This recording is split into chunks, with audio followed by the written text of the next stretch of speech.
Welcome to Barrier Breakers, a podcast celebrating resilience and triumph over adversities. Expect raw, honest conversations filled with practical advice and life lessons. Now on to today's episode. Yeah, and it's I think so many people get so confused when it comes to the idea of purpose. Mm-hmm. And I know it was confused with me because in my mind, my purpose was this destination. It was this place. It was a role. It was something to arrive to. Yeah, it was somewhere to get to. And for me, a lot of it was really status based. The job, the title, the house, all of these things. Yeah. And when I'm there, like that, man, that's my purpose.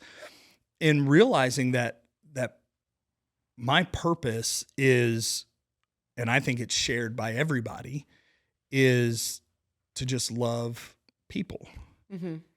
Because when we love and care for people, from the original design of things, whether you want to go faith-based or whether you want to go Big Bang, the community, everything was based around building relationships and helping each other thrive. Yep. Not just survive. Correct. And so when we look at relationship as a joint purpose that we have, then we don't have to wait somewhere to live in it. We get to live in it, our purpose, and walk in it in everything that we do. And then the uniqueness of how we present ourselves that way is based on the unique talents, gifts, and skills that we're given to love people uniquely the way that we can, through making pizza, through a podcast and using our voice, through speaking on stage, through how we serve others with those things. And my goodness, you then get to like honor people's uniqueness in where they show up in those gifts, talents, and skills versus compare them. That's what I would say. It's not a competition. No. Yeah. It's not a competition. Like, you can cover each other's blind spots. Yes. Like, there's partners for a reason. Like, there's things that you have that I don't. And there's things that you have that I don't, but there's things that I have that you need. Yes. Yeah. Like, and it's like, it's not like one of my business partners and I were kind of just polar opposite. But we cover each other's blind spots. Like, I am this, like, I think this way. I'm very analytical. I'm very analytical. But it's the thing is like, but I'm unapologetically me. But it took so long for me to be unapologetically me because that wasn't like the accepted, because that wasn't the accepted thing. It's kind of like, this is all we ever know. So like, it's kind of like, what is it? Is it A Bug's Life? Where such a good movie. What is A Bug's Life? And he's like, I'm just going to go on this trip. And they're all like, if you're here, you're safe. And life can do this. And this is your job. And then you do this. And then you go here. And then it's over. And it's good. And he's like, no, but there's so much more out there. But it's like, we are preconditioned to look at what, like, the wrong that could have happened instead of the impact that could change something for the better. Yeah. We tend to view the world and how we choose to pursue different things based on what could go wrong versus what could go right. Sure. And for me, with my faith becoming everything about how I show up, I tell people all the time, like, I don't care what the numbers say. I don't care what the probability is, because I don't serve a God of probability. I serve a God of possibility. Yeah. Like, you can be, it's 99% chance. Great. I don't care. Yeah. Yeah. Because man, Gentry, you make such a good point. Because I think most of the time the struggles in our lives, and when we get these things that come up, the people who say these bad things, the people who don't believe in us, the people, all of this stuff, there is this need for comfort in their lives that if you change, it's going to be uncomfortable for them, and being uncomfortable is not fun, for some people, right? Yeah. Two, I think it shines a light inside ourselves sometimes of that feeling of, well, I didn't chase after my dreams. I settled in some of these ways. And so maybe do that. Yeah. But I think we seek safety. We seek safety. And I can tell you that all the pursuits in my life and everything that I was doing for the longest time that I think caused so much of the tension in my life was I was searching for safety. I was searching for some sort of comfort in my life that was never going to come. I was waiting for easy. It's because the thing is, if you look at society, you look at it as a whole, you look at our lifetime, our generation, and it's like the amount of greatness out there or excellence, people who really like the Kobe's, the Michael Jordan, like you can count them on like two hands, like the people that are there. But the thing is the aspirations, it's like, it's not like Michael Jordan was the only basketball player. No. But for people like in our generation that grew up, he was basketball. Yep. Anything was basketball was his. But the thing is he like, it's because mediocrity scales exponentially. Yep. And excellence scales incrementally. Yep. So it takes so much time that people aren't willing to do because they get bored to be excellent. But it's the same thing. It's like, I don't remember off the top of my head, but it's like any fool can count the number of seeds in an apple, but only God can count the number of apples in a seed. Right? So, that just hit me. Yes. But so it's like like the seed, like a seed that you plant. It's like your words are powerful. And I think that's crazy. I just had this thought, so I'm going to share it. It's like Melchizedek. Like he had no beginning, no end, no mother, no father, right? Abraham comes on the scene. He tithes. He gives a tenth of what he has to Melchizedek. And it's credited to Levi's account. Levi wouldn't be born for 150 years. So literally he planted a seed, like he tithed into Melchizedek, and and that seed was planted into eternity. And it's like when you think of it like that, it's like the seeds that you plant with your words. Like every time you look at someone and they're not doing something right, but you don't call them by what they're doing. You call them by what they could be or who they are. Like that's not who you are. Yep. Like that's not who you are. Like I know that society wants to define you. I know that this person wants to put this label on you, but that's not who you are. Like you're not your worst day. And we've been preconditioned to not sit with people in their suffering. And like you're still there, like get over it. It's like we don't sit with people in sackcloth and ashes anymore. Like because it's uncomfortable. It's uncomfortable. But the thing is like just said on the last episode, all they want is you to be there, right? Like there's something that you have. And what if that one, like I saw something about Pistol Pete earlier, Pete Maravich, and it's like, what if someone came in and the amount of negativity that he received for doing it wrong, what if he believed them? Like it would change, like it would have changed the scope of basketball. Like it would literally have changed the scope of basketball because they would have, he would have believed him, but he chose to believe in, like he chose to believe in himself. And somewhere along the line, I don't know him, like I don't know anything about him, like, but it's like he had somebody, even if it was a voice whispering, it's like, I can do that. Yep. I'm going to do it. It's working. Like if it works, like just because the approach is unconventional doesn't mean that the results can't be exponential. I think the power of our words, and I've learned this especially over the last few years, the power of our words is incredible. In Isaiah 55:11, it says that the words of my mouth will not return void, but accomplish that which I send them to do. Yeah. And the Bible is constantly talking about the power of life and death in the tongue. It's talking about, in Matthew 18, verse 18 through 20, that a yes on earth is a yes in heaven, and no on earth is a no in heaven. And if two or more agree on anything and come to me in a symphony of prayer, my Father will go to work. For where two or more are gathered, I am there also. I think we miss that first part of two or more standing in agreement together. And there's all these things that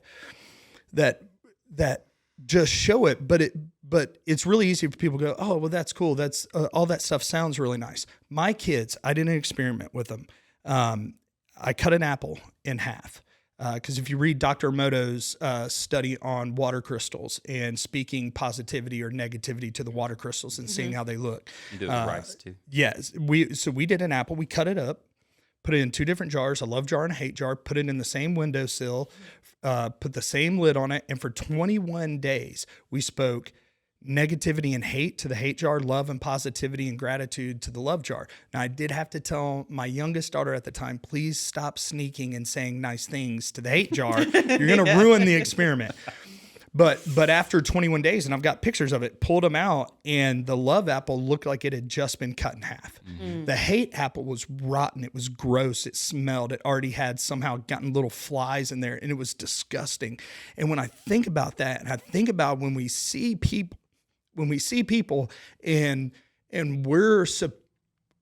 we are so careless with how we speak to other people, what we say to other people when they're sharing their heart with us, or we just have that moment of interaction with them, or moments with my kids that we are so careless with the words that we use, and we don't understand that we're freaking killing people. And we're robbing this world of the gifts, talents, and skills that were uniquely given to them so that they could make an impact only how they were created to make it. And if we just were more careful, like in our house, we don't say, I try. Come on. We say, we do. We don't try in the Darling family. We do. And if it doesn't work and we fail, we do it again and we do it again. We don't sit back. We don't say things, I am this, I am that. If it's negative, and my wife will tell you, because I correct her, she corrects me, I'm quick on it. Of like, ooh, don't you speak that over you? That's not what God says about you. Take that I am back, because whatever follows I am, you are. Because you're going to choose to believe it. The body has this thing called, God made us so cool. He made our brain with this system called the reticular activating system. And the reticular activating system actively seeks out in reality that which we think about the most. So if we think about these things and we speak about these things and we show up, like I was asked when I walked in here, what's with the Brooklyn Nets hat? And I told you, I am going to live in New York one day. My family, we will have a place in New York. I'm just already getting prepared for my fandom. And I believe that. I was like, yep, he's living there someday. because it's done. I've already decided it's done. So the issue is, come on. The issue is, come on. People settle for choices instead of making decisions. Come on. So if you have choices that you can choose which one, and if one doesn't work, you said, yeah, I'll do this. But when you make a decision, the Latin word for decide literally means day means to cut, and day means of, and side means to cut. So to cut off from every other opportunity. Like, so every other option, like there is no option. There is no plan B. There is no plan B. This is what we are doing. And it, like, come hell or high water, that's what is going to happen. Like, and in like, what is this? I will see the goodness in the land of the living. Yes. Like we're going to see it if we just don't lose heart. I was very intentional, going back to something you said a few moments ago about my Victory Village. I intentionally sought out people that I knew would pray in agreement with me when I got my diagnosis. And I told my husband, he's love him. He science brain, right? He went straight to the numbers online when we found out the stage of my cancer. And I was like, don't do that. My best friend also did it. I was like, don't do that. And when I joined my Victory Village, I remember the day I sat at my dining room table, called my best friends, told one of my best friends was also my sorority, so I said, hey, you pass this down the line, and this is what the prayer and agreement needs to be. because the doctors were saying there's only a 30% chance that chemo will work for your type of cancer. And from the very first time, I was like, oh, I don't claim that. The Lord and I are talking, 100% chance of victory. I only wanted certain people. I didn't share my diagnosis for 4 months. Sure. Because I did not want negativity spewing over into what I was in agreement with and what I believed about my life. And so, you know, it all came to pass that my doctors were all dumbfounded. They were like, there's no sign of cancer. We don't understand that 8-centimeter tumor. There's nothing here. And I'm like, I don't know what y'all are so, what y'all don't understand, because from the very beginning, the Lord and I were in agreement, and my village was behind me because I believe in the power of prayer. Yes. And knowing that my in-laws, their whole church was praying. My mother-in-law, her whole church was praying. My family, my friends, I was like, I had a whole army behind me. Yeah. And they all spoke life into my body. I tell people all the time, I'm like, look, if I'm going to call you and I'm going to ask to stand in agreement on something, we're going to pray about it, and you aren't going to fully believe. Yeah. Tell me no. Yeah. Don't agree with. I don't, because it, like, look, either, and I came to this point in my life, and it's just the reality of the situation, and I apologize because I have no other way to explain it. Either I came to this point, and it was about 2 years ago. Either everything the Bible says is true, or it's all bullshit. It's one of the two for me anymore. Yeah. I could no longer live in this gray area of some maybe, some not. And so it literally says, if you believe and you do not have doubt. Well, why not have doubt? And this is where everything connects. So it says that if you can believe and not have doubt and say to this mountain, be cast in the sea, the mountain will get up and be cast in the sea. It says in James that a double-minded man is unstable in all of his ways and is tossed to and fro like the waves of the sea. How could a man like that ever expect the Lord to hear his prayers? Why? Why are you double-minded? Because you freaking doubt. Yeah. And so if we step into this area of I can trust him, in Hebrews, it says now faith. Now, faith is right now. Right now. And it says later that if you come to him in faith, that now faith, that and know that he is God and he will do what he says he will. And that baffled me. All this time it says you've got to believe, you got to believe, you got to believe. Now it says you've got to come to God in faith, knowing. Well, what's the difference? Knowing is the having relationship with through spending time with. So I just choose, I'm just going to take him at his word. Yeah. And so when I speak and the words that I speak and how I show up, there's no longer being afraid of what's going to happen or worry. And my purpose and even how I show up is different now, because I believe when I walked in here in Joshua 1:2, it says that anywhere the soles of my feet go is land that I have given you victory in. Yep. So I just walk in victory everywhere I go. I expect Come it. on now. So I have a friend, and he actually, like, he'd put his foot on it. Like, if you see a car he want, he would just go put his foot on the tire. Like, nothing like vandalism or anything, but it's like, anywhere that I put my feet. Like, if I go to if you know, I'm still in sales, or, you know, and I speak and I do all this stuff, but I still lead a sales team, and you know, when we go to a customer's place, it's my, I already tell them, I'm like, they're mine. Yeah. They're mine. They're ours. Like, we're good. Yeah. Why? Because I walk knowing that through he who is at work in me, I can accomplish immeasurably more than I could ever hope, think, or imagine through his power. So I just walk in victory knowing, and here's the thing, I stopped having expectations of how I wanted it to materialize itself. Yeah. I stopped worrying about the end and just get to show up in victory right there in that moment. Because sometimes our expectations of the results, they might not be exactly what we naturally they might not be what you desire, but they could very well be what you need. 100%, because he's always going to meet those needs, right? And so it's just one of those things. Like, I stopped having a natural expectation, and which allowed me to be disappointed if things didn't go the way that I wanted them to. Sure. Now I have a supernatural expectation that no matter what happens, I'm always being prepared for what's prepared for me. And what's prepared for me is a banquet table right, through the storm, that I get to sit and feast and stand in victory no matter what the fight is around me, because I know I've already won. We talked about this a couple weeks ago, but it's like, yea, though I walk through the valley of the shadow of death, I will fear no evil. Well, you don't have to fear evil because it's just a shadow. It's not a real thing. Shadow. Yeah. It's not the real thing. Yep. And most of our worry for tomorrow is just a made up story that we've convinced ourselves of. That's what Yeah, we just, that's what we- literally literally what- just what we just It's talked the about. shadow. Yeah. Our tomorrow that we worry about is that shadow that we fear so badly. And he's like, look, I got that too. Yeah. Yeah. It's He's gone before us. Yeah. the Amos 3:3 lifestyle though. Like that's where I want to get, like that's where I desire to get into. I don't want for anything because my Father owns everything, but I desire to get into the Amos 3. How can two people walk together if they don't agree in which direction they're going? So if you have, and I was talking to her about Yes, it we were.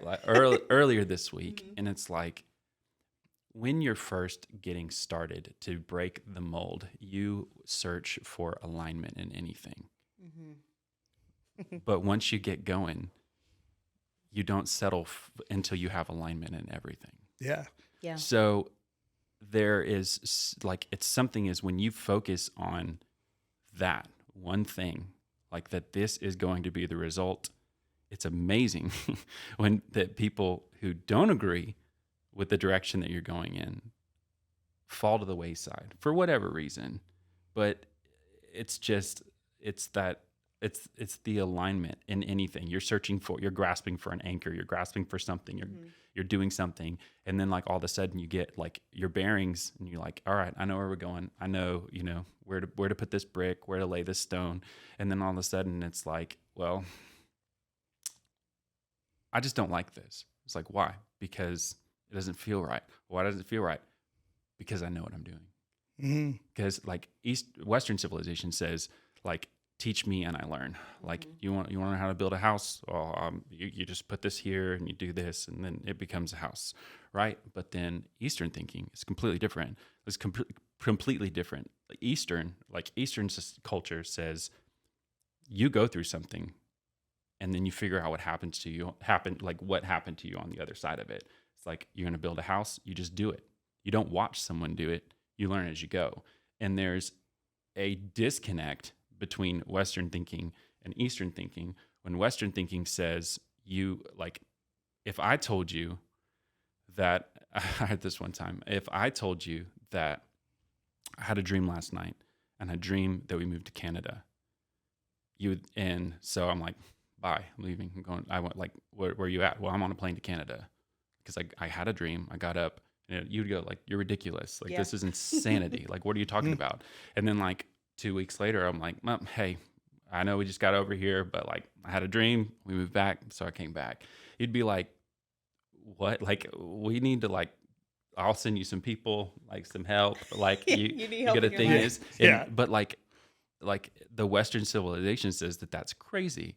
But then if you just go and read in Matthew, and Joseph had a dream and he got up in the middle of the night and he said, go to Egypt. So he got up and he left. Yep. And then he had a dream, said, all right, if it's all good, get up and go back. So he got up and he go back. And it's like, that wasn't crazy. The answer was yes. Yes. So no matter what it is, like we have to stop. We have to stop this. Like one of the friends that I went to school with, I called him and I ran into him at something after high school. And he was just like, oh yeah, man, just happy to be living in the permissible will of God. And I'm like, what? He's like, well, there's his perfect will where it's like you're doing everything you're supposed to do. And then there's like his permissible will. It's like where you're just, doing enough to not, get kicked out of the family or, sent to hell. And I'm like, why? Like, what does that matter? Like, and if that's the goal, like, you're not aiming high enough as it is.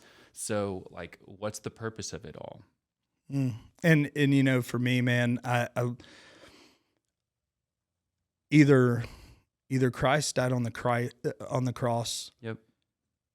so that I could get to heaven, and that either like that's it, or he died on the cross so I could get to heaven and so that I could live in freedom in his love and allow his desires to fill my heart, to be the engine, because I truly believe, it's not, commit your ways to the Lord and he'll give you the desires of your heart. Not, I'll give you everything that you desire. Yeah. It is, I will plant my seeds of my desires that will become the pursuit of your life. Yeah. And I think we miss that, and we misunderstand that living in freedom and in the power, dominion, and authority that was granted to us through the blood of Jesus is our mandate. Yeah. It is who we're called to be and how we're called to show up, knowing that we have all power and authority to be on mission. And I think it's why we miss, one of my mentors, Tommy Hunter, he says that we miss the Great Commission because we don't live the Great Commandment. Love God with all your mind, strength, soul, and love Your neighbor others. as yourself. Passionately. Like, love others. Yeah. If you can't love others, you can't go live the Great Commission, because no one will give a crap. Yeah. John Maxwell says it. People don't care how much you know until they know how much you care. Mm-hmm. And that's just loving people, right? And like, I just, I tell my kids all the time, I coach 14U softball and shout out to Scruffy City Extreme. And I was telling the girls the other night, we still have some young ladies who are a little bit scared to swing the bat in the batter's box. It's 14U. It's like, look, we gotta swing the bat. And so I was talking to him, and I said, hey, what happens if you stand in the batter's box and you don't swing? Well, strike out. Okay. What happens if you stand in the batter's box and you swing and you miss? You strike out. Mm-hmm. Okay. So either way, the result is the same. The end result is the same. But what is the only way that you can make something great happen? To hit the ball. So stop missing opportunities to be great. Stop letting those go by you because you fear striking out. Mm-hmm. And I think that is such a statement to people in their lives. Like, we miss these opportunities to step into our greatness and to no longer settle for average, to no longer settle to be mediocre, and truly step into this identity of who we created to be. You mentioned Kobe and Michael. I have their jerseys up in my office. That's a backdrop for my office. They're in our house too. Yeah. In our man cave. and I look at that and I'm like, man, they showed up in such excellence in everything that they did. They lived their life in excellence, and it's because they chose to believe in who they were created to be. And when you do that, there's no other option but excellence. Yeah. It is the decision. I was made for this, so I'm going to show up like this. And the result could be the same. Mm-hmm. No matter what, it could be the same. But the only way for it to be different is for me to choose to be different. I love being weird. My daughter calls me weird all the time. I'm like, thank you. Thank you. I love it. I love being weird. I don't want to be like anybody else. Mm-hmm. I want to be me, because if I'm the best me I can be, then I'm walking exactly where God wants me to do, because that's how he created me. And there's power in that self-assuredness. No one can tell you who you are, John. No one can tell me who I am. Nope. And I think that I know that people who have that doubt within them, we were labeled as crazy, the weirdness, right? Mm-hmm. And it's just them self-projecting. Yeah. However, if we love them and we speak life into them, we have someone in our world where I'm like, you called me and you said, hey, can I speak to this person? I said, absolutely. I know they need it. Yeah. I see the fire, what they can be. They can't see it just yet, but when they reach out and they want it, absolutely, let's pour into this person. I think it's all, the switch is going to happen when it goes from head knowledge to heart knowledge. When you know it in your head, good. Yep. But you don't believe it in your heart, you'll never see it with your Yep. eyes. Yep. And I tell you, Gentry, I got tired of not recognizing who I was in the mirror. You know what I mean? Like, I would look in the mirror and I was trying to be all of these different things that I now when I wake up, like, I see me. Yeah. And I'm like, man, people might not understand it, and that's okay. Like, I don't need them to Sure. anymore. And I get wake up and choose to view my life through the lens of how God sees me. And not every day is perfect that way. Like sometimes I forget, It's you not, know? but it's a gift. Oh my gosh. That's why today is the best day ever. Because it's a gift. It's a gift. Like, it's like I was telling someone, it's like, I heard this. It's like, it's a gift. Like, you know how to look, but you don't know how to make yourself see. Like, So good. you don't, like, you know how to lay down, but you don't know how to keep yourself alive while you're unconscious. Yep.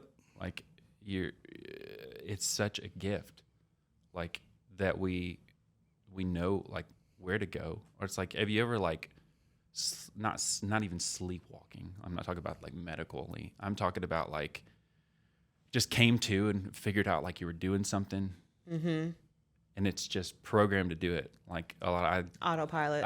It's like driving home and being like, How'd I get how'd I get here? Like, you that, know? or like you just wake up making coffee, right? Yeah. I don't drink coffee, but I'm just saying, you wake up making coffee and you're like, sorry, I was making coffee. And it's like, but you, like, I'm talking to you the entire time, but you just, like, you just get up and you just go and you can do things. Like, it's like mastery. Mastery is defined as the ability to execute effortlessly without the use of conscious resources. Right. So that's the best definition of mastery I've ever heard.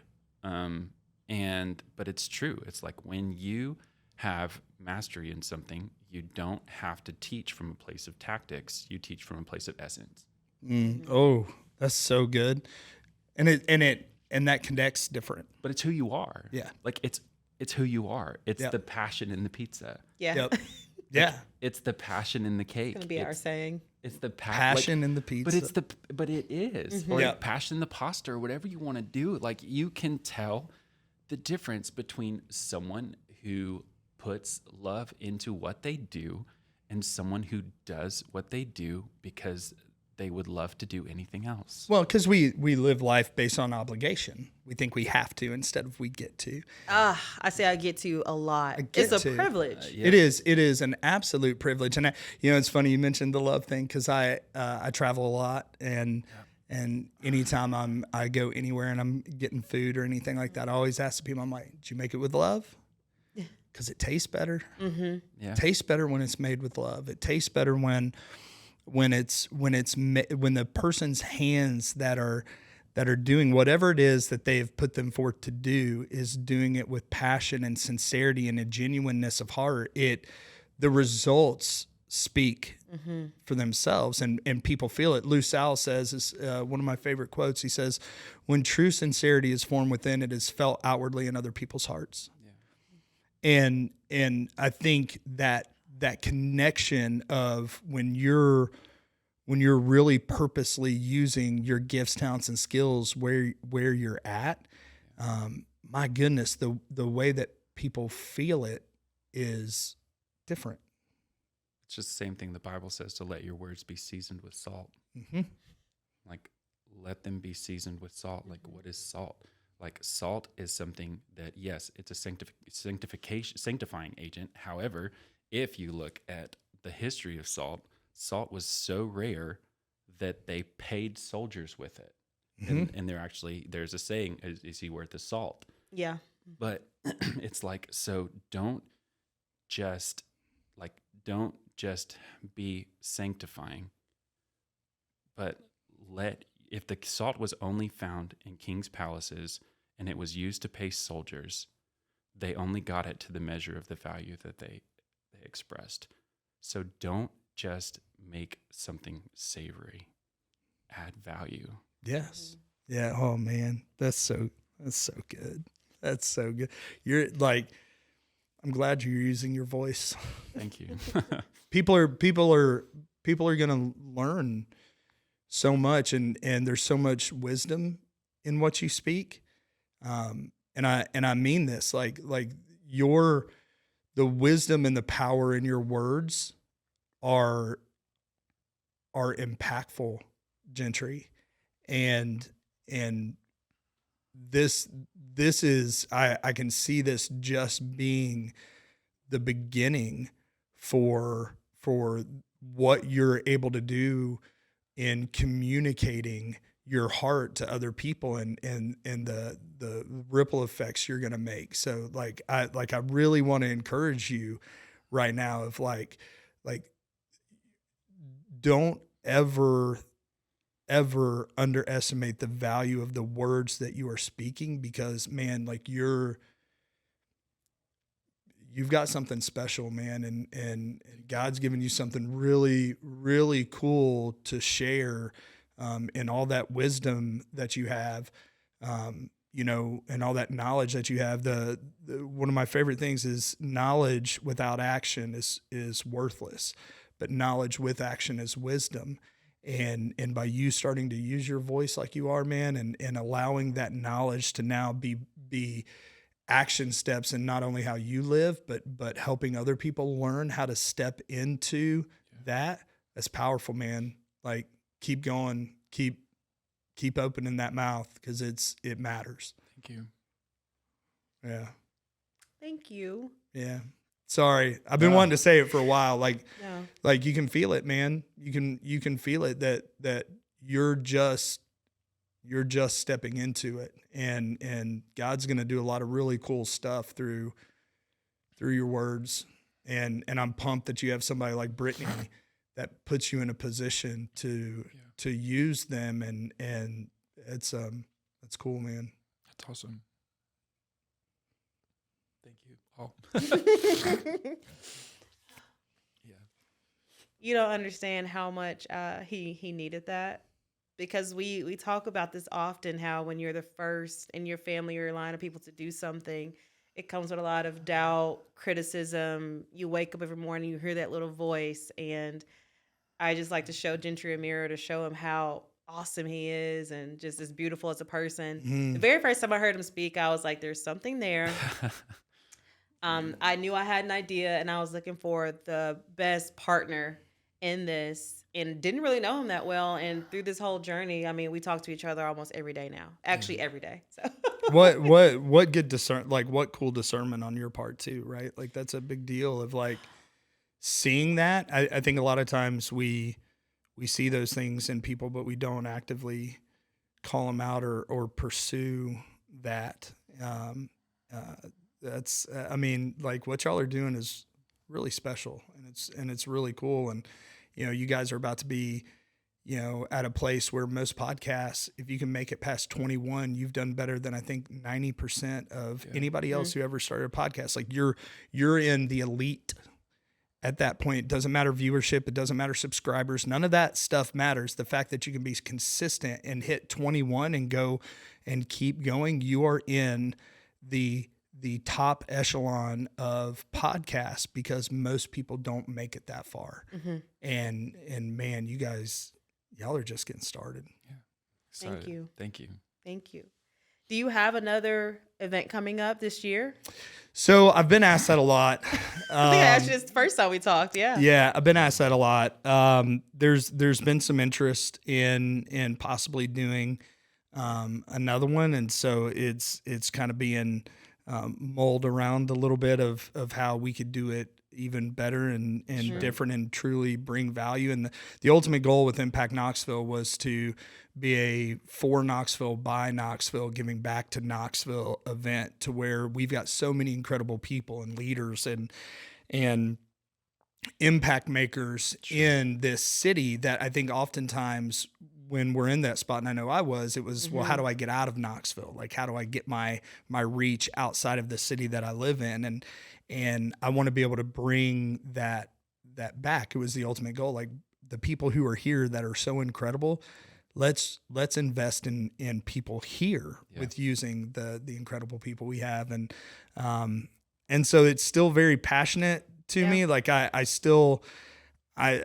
was given a vision that one day Thompson Bowling Arena will be packed out for an Impact Knoxville one day.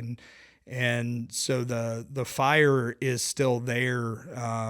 And so now at this point, it's just kind of timing and what's right and what makes sense. And if we're going to do it, how do we continue to do it in a way that brings value to the people who are there? And so it's a conversation.